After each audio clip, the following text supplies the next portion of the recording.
Hello everyone, and welcome back to my channel, and welcome to my new space. It's not what I want it to be right now. I did not have the time to go out and get all of my new backdrop decor, so I had to kind of just like throw some things together, and I'm not living for it, but it's functional. So we're in my new space, and I'm so excited because I have space and I'm not in a basement. It's lovely. So I wanted to do a really quick video because this has kind of been like on my mind and something that I have not necessarily been struggling with. I struggled with in the beginning and now I'm getting better at it. And that is how to get either kids that are nonverbal or that are not wanting to engage in the lesson, or our older kids, which I feel like it's more prominent in our higher level kids, how to actually want to do the lesson and how to get them from yes, no, because, yes. So how to get them away from those one-worded answers. So I have 4 tips for things that work for me for how to engage my students and how to get them talking, because that's what we want, right? We want them to speak English. So before we get started, do not forget to comment, like, and subscribe, and hit the bell notification, because I'm gonna have a whole lot of content coming out because we're all stuck at home because Lady Rona wanted to come in and mess everything up. So let's go ahead and get started with my 4 tips.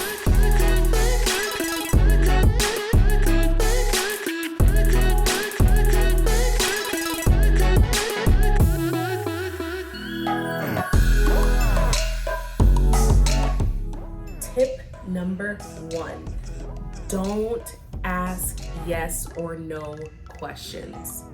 I feel like that's probably kind of obvious, but asking a yes or no question is going to give you just that, yes or no.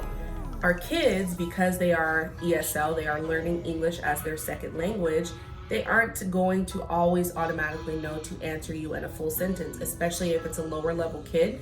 So try not to ask yes or no questions. So that would be, is this ball blue? Yes. What color is this ball? Blue. Good. So that is the answer that we're looking for. But if you ask, can you tell me what color the ball is?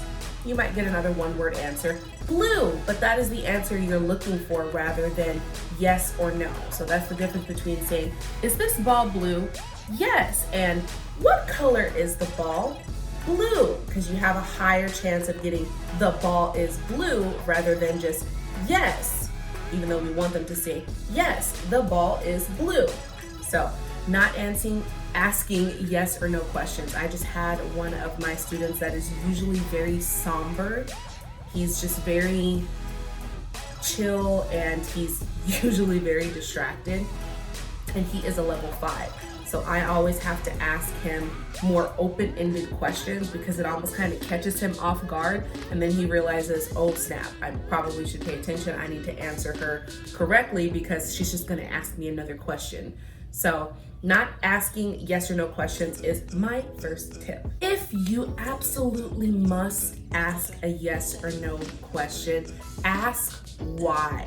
Ask why. So for example, we just finished the insect unit. So I asked my student, do spiders live in webs? Yes, spiders live in webs. And then he went back to doing what he was doing.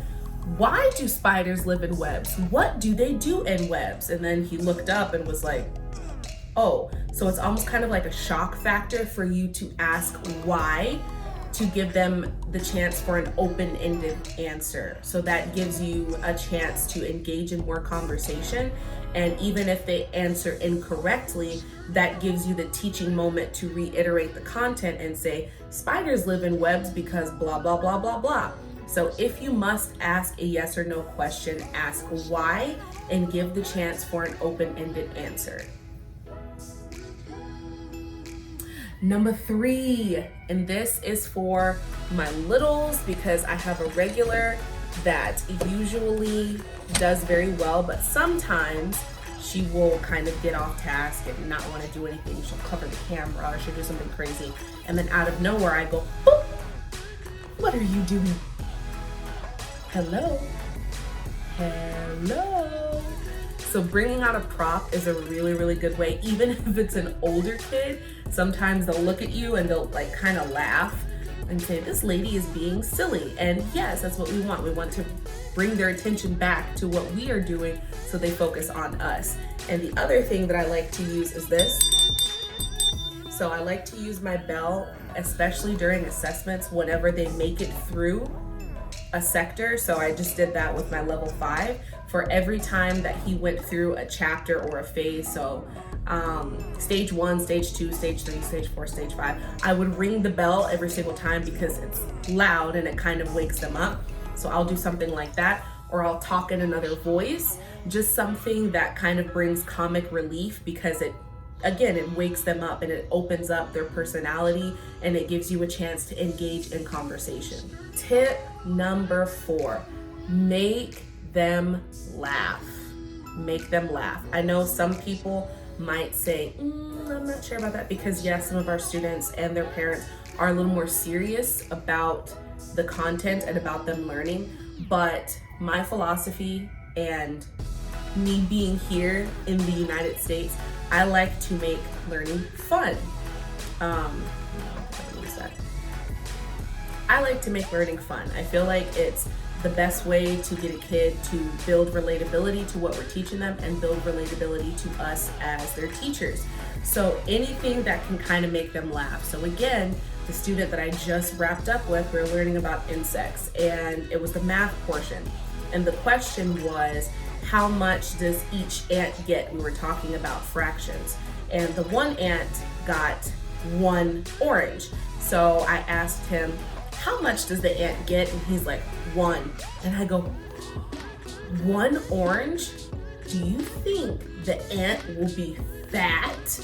And he laughed. He thought that was really funny. And he began to pay a little more attention. So even little things like that you can kind of fit in and then bring everything back to the lesson is really good. So the quicker that you can build that connection with them and build that rapport with them and then return to the content in a lighthearted way, seriously works wonders. That is like my absolute favorite thing to do, because I think I'm pretty funny. I think I'm funny and my kids think I'm funny. So it works for me. Those are my 4 tips. I hope y'all get some kind of help from it. No, I don't like that. Those are my 4 tips. Though that is what works for me pretty much all the time. There's maybe only once that I've had a student that I just was like hitting a brick wall, man. Like I just could not get through, and that is okay. That is something that we as teachers and online teachers in general need to remember. Not everybody's gonna like you. Like, that's just the reality of it. The sooner you understand that you're not going to be everybody's cup of tea as far as a teacher, that's okay. That is totally okay. Some parents and or students are looking for more serious teachers. Some are looking for funnier teachers. Some are looking for ones that are very stern. We all have different personalities, different folks, different strokes, or different strokes, different folks. Whatever floats your boat helps you find your remote. So stick to your teaching style and be okay with the fact that not everybody is going to choose or want your teaching style. And that is totally okay. That is the beauty of the education world. There is so much leniency as far as the way that we can run our classrooms, and that's kind of the beauty of it, because then our students kind of take a little piece of us away with them every time they are in our class. That is all I have for y'all today. I have a lot of unpacking to do still. So again, don't forget to comment, like, and subscribe. Thank you for the continued love and support, and all the new subscribers I have. Hey y'all, I see you. I'll see you on my next video. Bye.